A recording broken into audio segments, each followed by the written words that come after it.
A huge week in the history of Walsall Football Club begins with a league game against Sheffield United. An unwelcome distraction perhaps, but with points at stake, the Saddlers will be aiming to close the gap on the playoff pack.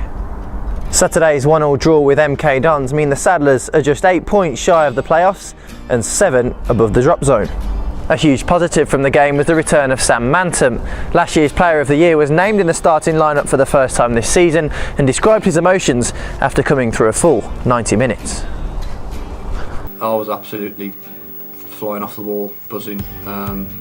Start of the game, it was just a bit surreal again, being back around all the players and the fans there, and it's a bit different to sitting upstairs watching the game, which I've done mostly all season. But it's just absolutely fantastic to be back out there and running around and competing and trying to do your best for Walsall. Tom Bradshaw chalked up his 16th goal of the campaign with a first half header before former Walsall frontman Will Grigg equalised on the half-hour mark to take a share of the spoils back to Buckinghamshire. Sheffield United also played out a 1-1 draw at the weekend.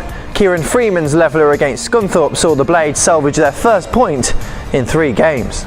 The result keeps Nigel Clough's men in 5th place ahead of tonight's game, and Sheffield-born saddler Ben Purkiss knows just what to expect from his hometown club.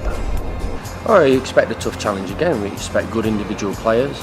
We had a good battle with them at their place. I expect them to be good on the ball. I expect them to press when out of possession. Like you say, similar to MK, probably not play as much. MK really looking to play out from the back today. We dealt with it well, but whatever threat they bring, will be well drilled, well rehearsed, and looking to take 3 points. The Blades have stuttered of late and are looking for their first win in 5 when they visit the Bankses this evening. League One sponsor Sky Bet have installed Sheffield United as the pre-match 7-5 favourites. You can get odds of 2-1 for Walsall to record a home win and 11-5 for the draw.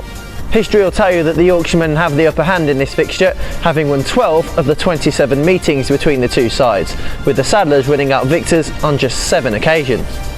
The last time these two met, well, I'll let Dean Smith talk you through it.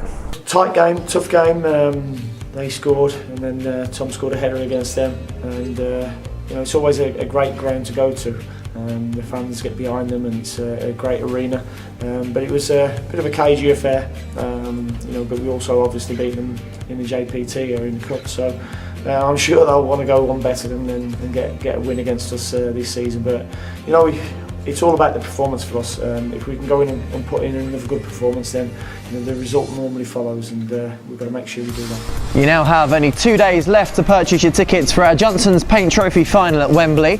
Tickets are on sale until midday on Thursday, so be quick if you're thinking of supporting the Saddlers on our first ever Wembley visit. Tickets are also now collection only. You can order them online and over the phone, but must come down here to the Bankses to collect your tickets. If you can't get down here for tonight's game, then tune in to Saddlers Player, where Mick Kearns and myself will talk you through all the action of Walsall against Sheffield United.